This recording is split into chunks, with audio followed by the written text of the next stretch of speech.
Hello dear students, welcome to RKGen Book Objective Solution Series. I am Pramod Sakke, welcomes you again in my YouTube channel Mac Learning Point. In this video, we are going to discuss production engineering from question number 136 to 150. So let's start from question number 136. In the following welding technique, the flame of the torch is directed against the completed work. तो इसमें पूछा गया है कि जो flame होता है torch का उसको हम कंप्लीटेड वेल्ड की ओर डायरेक्टेड करते हैं, तो वो किस वेल्डिंग के अंदर करते हैं। तो वेल्डिंग टेक्निक हमारी दो होती हैं, एक होती है फोर हैंड वेल्डिंग टेक्निक और एक होती है बैक हैंड वेल्डिंग टेक्निक। ये राइटवर्ड या बैकवर्ड वेल्डिंग देखते हैं तो इसके अंदर जो एंगल होता है ये हमारी फिलर रॉड हो गई। रॉड और वर्कपीस के जो बीच में जो एंगल है वो हमारा 40 to 50 डिग्री है, और यहाँ पे ब्लो पाइप और वर्कपीस के बीच में जो एंगल है वो हमारा 40 to 50 है। दोनों में ही 40-50 है, यहाँ पे ब्लो पाइप और वर्कपीस के बीच में और फिलर रॉड और वर्कपीस के बीच में यहाँ पे 40 to 50 डिग्री है। अब इसमें वेल्डिंग कैसे होती है। In this welding technique the flame is directed toward the completed part of the joint. यहाँ पे जो फ्लेम है उसको हम डायरेक्ट करते हैं जो पार्ट कंप्लीट हो रहा है जॉइंट का उसकी तरफ। And welding proceeds from left to right, और जो वेल्डिंग है वो हमारी कहाँ से होती है, लेफ्ट टू राइट। यहाँ लेफ्ट टू राइट इस तरीके से, अगर ये लेफ्ट है और ये राइट है तो यहाँ लेफ्ट से राइट की ओर हम उसको वेल्ड करेंगे। जैसे अगर ये हम प्लेट को देखें, ये हमारी एक प्लेट हो गई और ये हमारी दूसरी प्लेट हो गई, तो यहाँ पर वेल्डिंग हम जो करेंगे वो इस डायरेक्शन से करेंगे, लेफ्ट से राइट की ओर।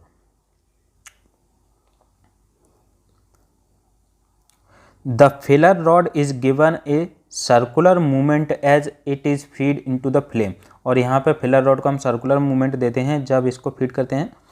Horizontal and overhead welding are usually done by the back hand techniques. दो पॉइंट से याद रखने हैं, जो लेफ्टवर्ड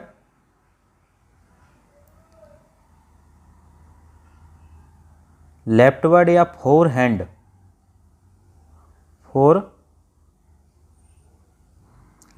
फोर हैंड वेल्डिंग थी उसके अंदर हम किस प्रकार की वेल्डिंग कर सकते थे, वर्टिकल, ठीक है। लेकिन यहाँ पर हम कैसे कर सकते हैं, हॉरिजॉन्टल और ओवरहेड वेल्डिंग। अगर ये पॉइंट आपको पूछा जाता है क्वेश्चन में तो ये याद रखना है आपको। इसके द्वारा जो राइटवर्ड वेल्डिंग है उसके द्वारा हम हॉरिजॉन्टल और ओवरहेड वेल्डिंग कर सकते हैं, और जो फोर हैंड वेल्डिंग है उसके द्वारा वर्टिकल वेल्डिंग कर सकते हैं। तो this technique is used for thicker material. तो हमने देखा था जो लेफ्टवर्ड या फिर फोर हैंड वेल्डिंग थी वो 5 mm थिकनेस तक पॉसिबल थी, लेकिन राइटवर्ड या बैक हैंड वेल्डिंग के द्वारा हम थिकर मटेरियल की भी वेल्डिंग कर सकते हैं इजीली। तो इसका जो एडवांटेज क्या है, rightward welding is faster by 20 to 25% from and 15 to 25 less acetylene is needed in comparison to leftward welding. इसके द्वारा जो वेल्डिंग होती है उसमें हम एसिटिलीन जो यूज करते हैं वो 15 to 25% कम यूज होती है as compare to leftward welding.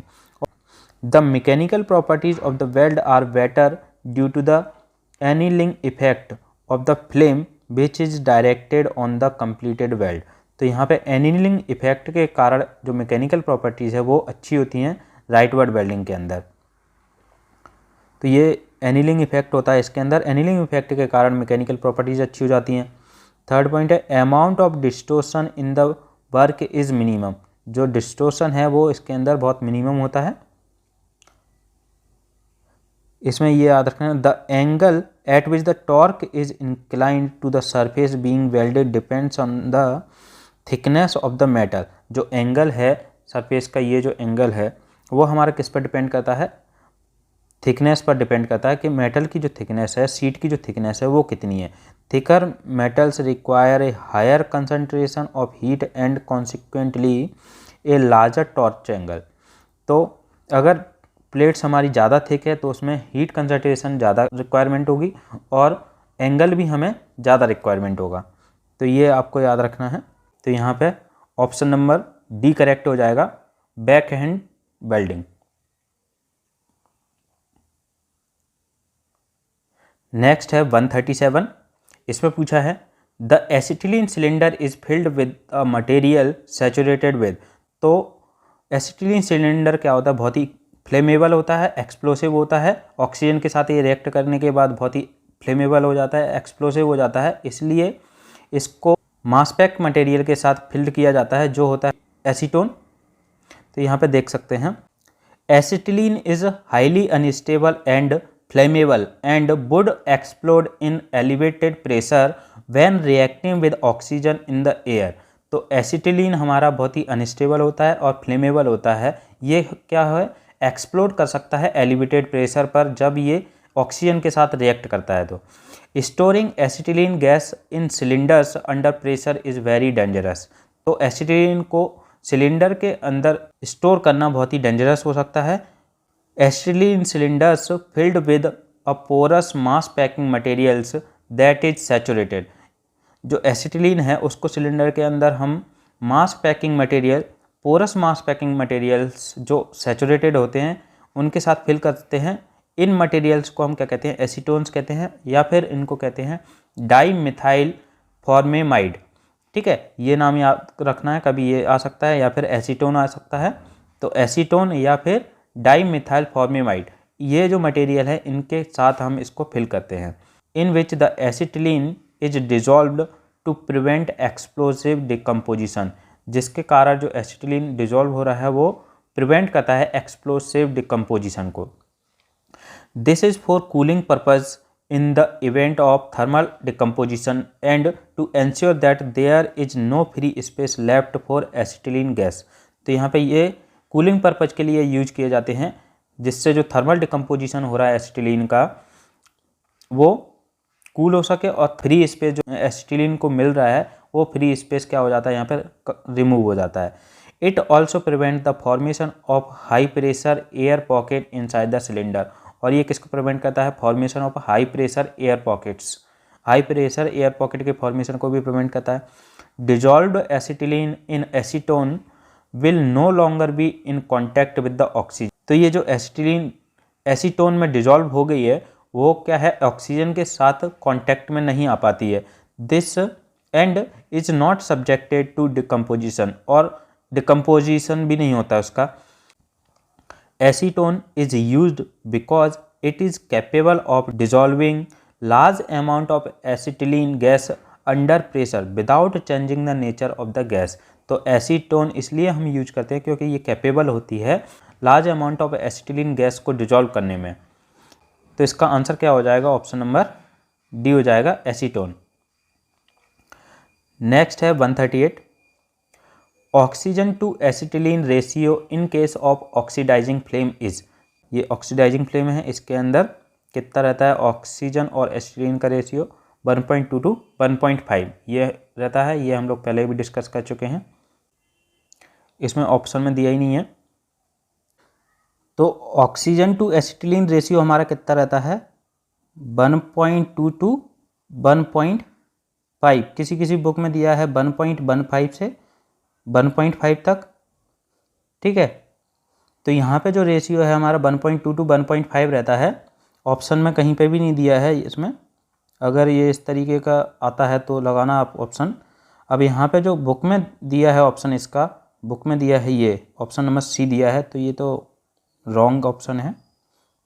ये क्या है, ऑक्सीजन यहाँ पे बता रहा है 1.5, यहाँ पे 1.5 हमारा क्या रहता है, एसिटिलीन रहता है। नेक्स्ट है 139, neutral flame is use to weld metals like. तो न्यूट्रल फ्लेम भी हम लोग पहले डिस्कस कर चुके हैं। यहाँ पे न्यूट्रल फ्लेम क्या होता है, when the ratio of oxygen and acetylene is equal. तो ये न्यूट्रल फ्लेम कहलाएगा, ऑक्सीजन और एसिटिलीन का रेशियो इक्वल रहेगा। This type of flame has a temperature of about 3 to 50 degree Celsius. तो यहाँ पे जो इनर कोन है उसका टेम्परेचर हमारा 3 to 5 डिग्री सेल्सियस रहता है। Natural flame is use to weld carbon steel. तो इसके द्वारा हम स्टील को वेल्ड कर सकते हैं अच्छी तरीके से। माइल्ड स्टील के बारे में भी हम लोगों ने देखा था, कास्ट आयरन, कॉपर, एल्यूमिनियम। तो यहाँ पे जो ऑप्शन है वो यहाँ पे ऑप्शन नंबर ए दिया है, तो ऑप्शन नंबर ए करेक्ट है इसका। नेक्स्ट है 140, acetylene is stored in the gas cylinder. तो यहाँ पे पूछा है कि जो एसिटिलीन हम स्टोर करके रखते हैं गैस सिलेंडर के अंदर वो किस फॉर्म में रखी जाती है। तो ये हमारी लिक्विड फॉर्म में रखी जाती है, ऑप्शन नंबर बी है। एसिटिलीन को हम लिक्विड फॉर्म में स्टोर करके रखते हैं सिलेंडर के अंदर। Question number 141, cylinders in which oxygen gas is stored are. तो वो कौन से सिलेंडर्स होते हैं जिसमें ऑक्सीजन गैस को हम स्टोर करते हैं? तो ऑक्सीजन गैस को जो स्टोर करते हैं वो उसका लिक्विफिकेशन करके उसके बाद हम स्टोर करते हैं। तो जो हाई प्रेशर सिलेंडर्स होते हैं, जैसे हमारी एलपी गैस हो गई, तो वो हाई प्रेशर कंटेनर्स होते हैं, हाई प्रेशर सिलेंडर्स होते हैं। लेकिन ऑक्सीजन गैस को स्टोर करने के लिए हमें चाहिए सीमलेस स्टील सिलेंडर्स। तो ऑक्सीजन को स्टोर करने के लिए हम सीमलेस गैस सिलेंडर्स का यूज करते हैं। The high pressure gas containers have a welding containers filled with LP gas etcetera and A seamless containers filled with oxygen carbon dioxide. जो हाई प्रेशर कंटेनर्स होते हैं उसमें हम एलपी गैस फिल्ड करते हैं, और जो सीमलेस कंटेनर्स होते हैं उनमें हम ऑक्सीजन, कार्बन डाइऑक्साइड ऐसी गैसेज को फिल करते हैं। Seamless gas cylinders are filled with the compressed gas और liquefied gas in a high pressure exceeding 1 megapascal and are used for storage and transportation. तो यहाँ पे सीमलेस गैस सिलेंडर्स होते हैं, उनका हम यूज करते हैं कंप्रेस्ड गैस को स्टोर करने के लिए। तो यहाँ पे ऑक्सीजन को हम कंप्रेस करके उसके बाद स्टोर करते हैं। ऑप्शन नंबर ई करेक्ट है। नेक्स्ट है 142, acetylene gas is generated from. तो एसिटिलीन हमारी कैल्शियम कार्बाइड से जनरेट होती है।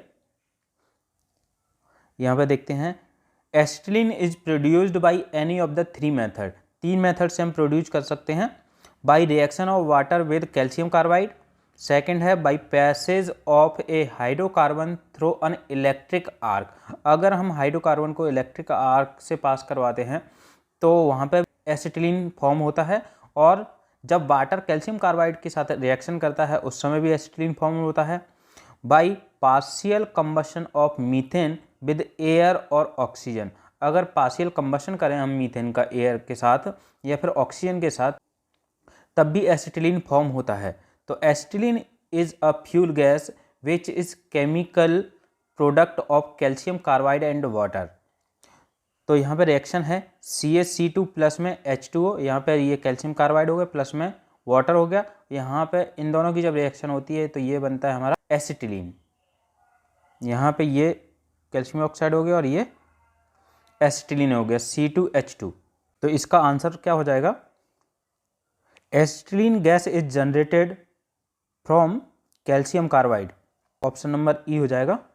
143, the following flux is used for brazing brass, copper, bronze and low carbon steel. जो ब्राजिंग प्रोसेस हम लोगों ने देखी थी, ब्राजिंग एंड सोल्डरिंग, उसके अंदर फ्लक्स जो यूज करते हैं वो कौन सा होता है?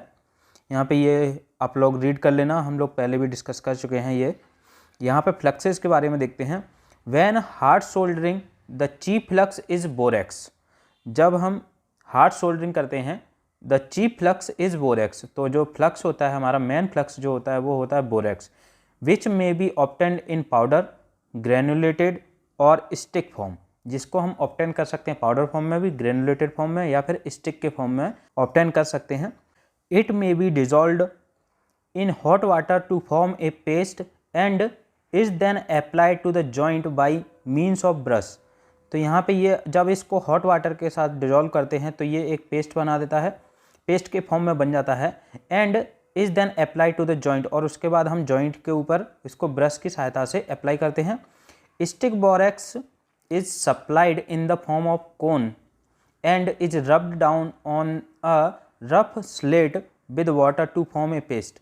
और जो स्टिक के फॉर्म में रहता है उसको हम रब करते हैं रफ स्लेट के ऊपर वाटर के साथ में, तो वो एक पेस्ट फॉर्म बना देता है। उसके बाद हम उसको अप्लाई करते हैं। In this condition it is applied to the joint preferably with the brush, और उसके बाद हम उसको ब्रश के सहायता से अप्लाई करते हैं।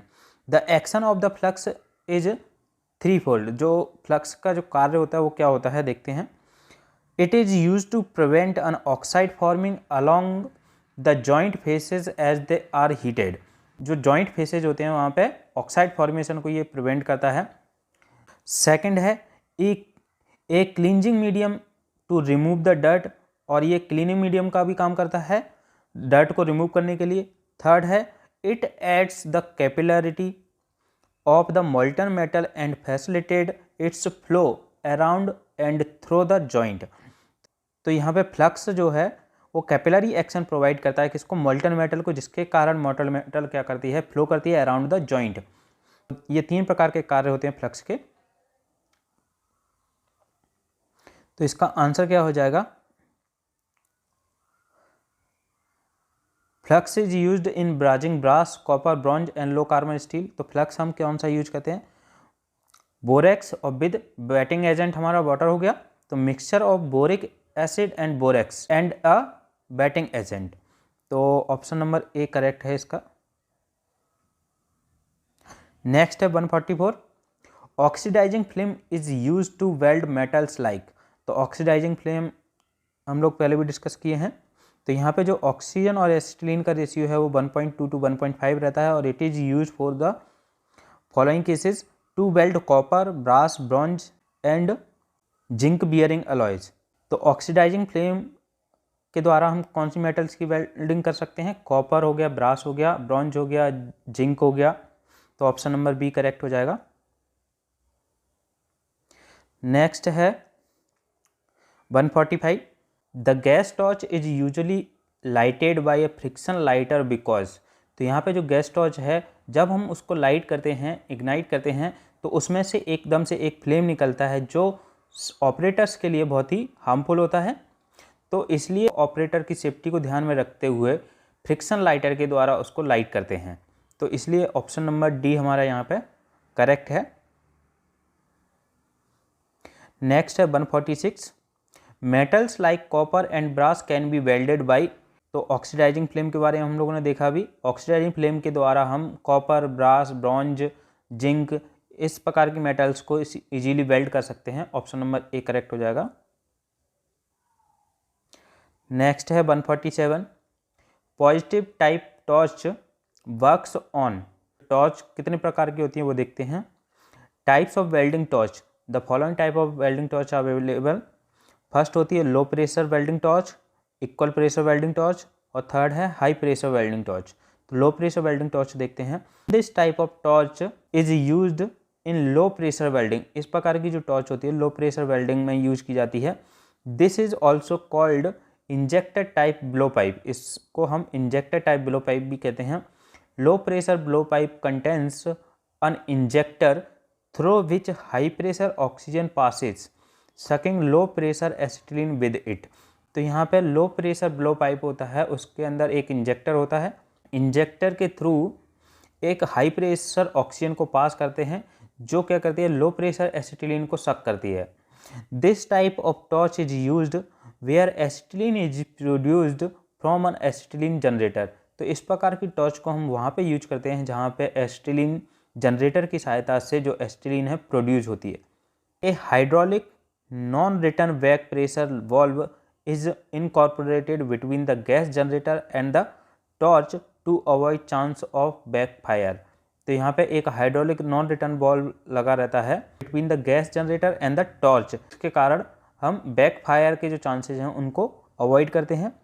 For certain jobs it is essential that the quantity of acetylene and oxygen should be equal.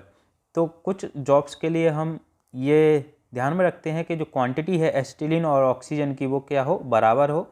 It is generally necessary for welding of non ferrous metal. इसका यूज हम जनरली किसके लिए करते हैं, नॉन फेरस मेटल्स की welding के लिए करते हैं।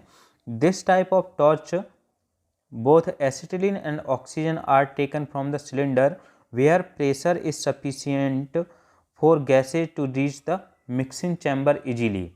इस प्रकार की टॉर्च में जो एसिटिलीन और ऑक्सीजन को हम सिलेंडर से ले रहे हैं तो वहाँ पे जो मिक्सिंग चैम्बर तक पहुँचने के लिए जो प्रेशर है वो सफिशियंट होना चाहिए। There is no back fire in this case and hence it is also known as positive pressure type torch. इसको हम positive pressure type of torch भी कहते हैं। तो लो प्रेशर वेल्डिंग टॉर्च के अंदर हम एसिटिलीन और ऑक्सीजन की जो क्वांटिटी है वो इक्वल लेते हैं और इसके अंदर जो प्रेशर है वो क्या रहता है, इक्वल रहता है। तो इसलिए इसका आंसर क्या हो जाएगा, ऑप्शन में देखते हैं ये किस पर वर्क करती है, इक्वल प्रेशर प्रिंसिपल। ठीक है, ऑप्शन नंबर ए करेक्ट हो जाएगा। नेक्स्ट देखते हैं 148, in forehand gas welding operation the angle between the torch and the work is kept around. Forward या फोर हैंड वेल्डिंग टेक्निक ये हम लोग डिस्कस किए थे लास्ट लेक्चर में। तो यहाँ पे पूछा गया है कि angle between the torch and the work piece. तो यहाँ पे जो टॉर्च है, टॉर्च हमारी ये है, ये टॉर्च है और ये फिलर रॉड है। यहाँ पे अगर रॉड और वर्क पीस के बीच में पूछा जाता तो 30 to 40 होता, और ये यहाँ पे टॉर्च हमारी ये हो गई ब्लो पाइप, तो इसके बीच में और वर्क पीस के बीच में एंगल पूछा गया तो ये होता है हमारा 60 to 70 डिग्री। तो यहाँ पे ऑप्शन नंबर सी करेक्ट हो जाएगा। बुक में जो दिया गया है 45 डिग्री दिया गया है, यहाँ पे ऑप्शन नंबर सी करेक्ट होगा, क्योंकि यहाँ पे देख सकते हैं हम लोग, अगर यहाँ पे रॉड और वर्क पीस के बीच में एंगल पूछा जाता तो कितना होता हमारा 30 to 40 डिग्री, लेकिन यहाँ पे पूछा गया है टॉर्च और वर्क पीस के बीच में। तो टॉर्च हमारी ये हो गई और वर्क पीस ये हो गया, तो टॉर्च और वर्क पीस के बीच में कितना है 60 to 70 डिग्री। यहाँ पे the blow pipe is kept at angle of 60 to 70 degree of to the surface of the work piece so that flame plays ahead of it. तो ये 60 to 70 डिग्री है, यहाँ पे ऑप्शन नंबर सी करेक्ट होगा। Next है question number 149। For welding overhead joints in horizontal plane following techniques of gas welding is used. तो यहाँ पे हम लोग पहले भी डिस्कस किए हैं कि जो बैक हैंड टेक्निक होती है, बैक हैंड टेक्निक में horizontal and overhead welding are usually done by the back hand technique. जो हॉरिजॉन्टल कर रहे हैं और ओवरहेड वेल्डिंग कर रहे हैं तो उस समय हम क्या यूज करते हैं, बैक हैंड टेक्निक यूज करते हैं। क्यों यूज करते हैं, अगर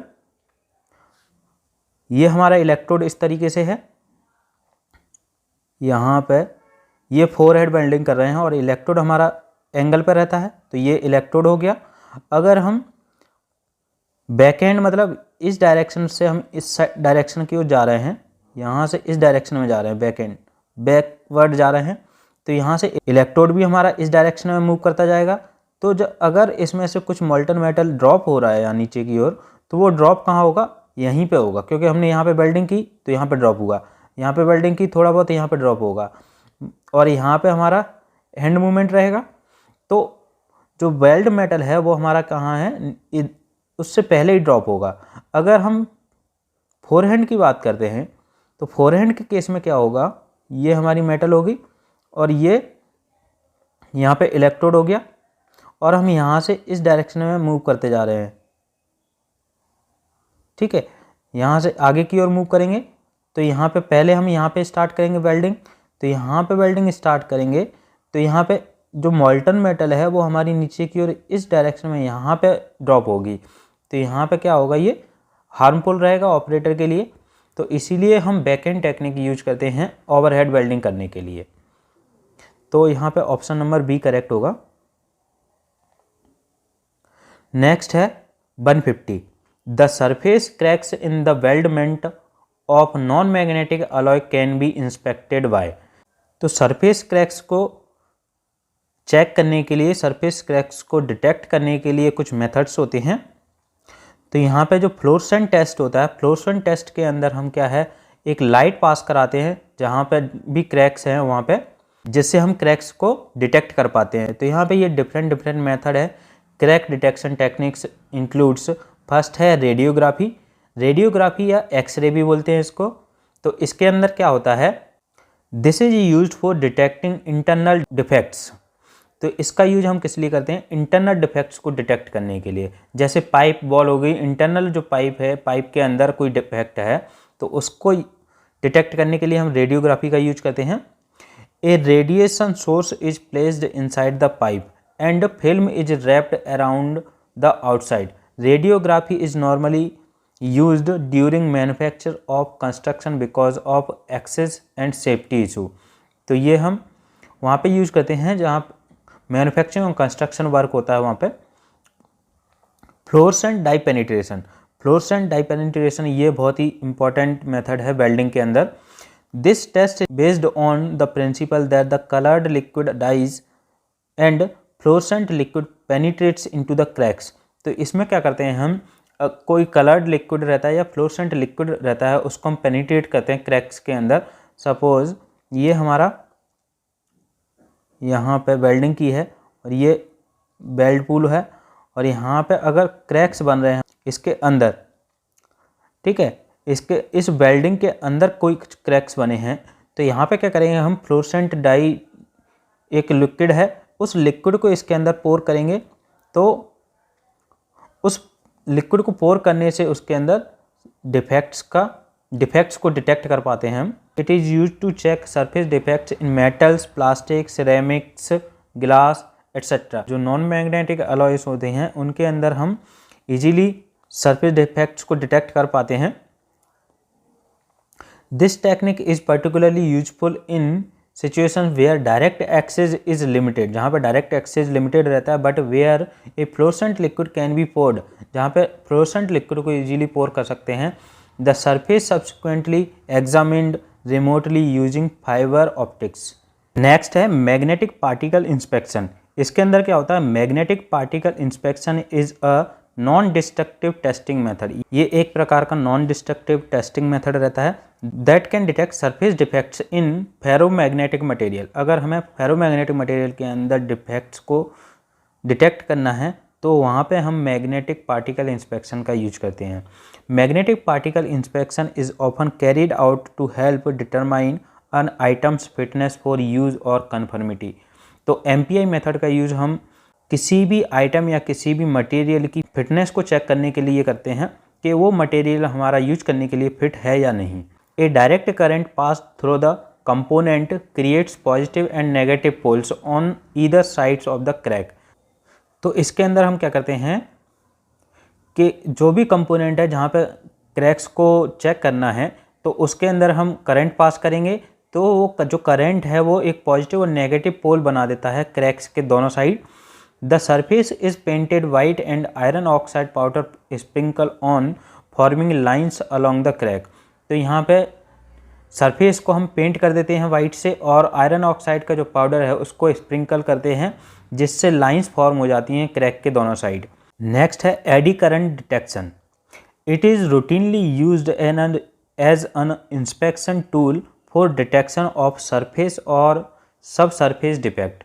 तो ये एडी करंट डिटेक्शन मेथड का यूज हम सरफेस और सब सरफेस डिफेक्ट्स को डिटेक्ट करने के लिए करते हैं।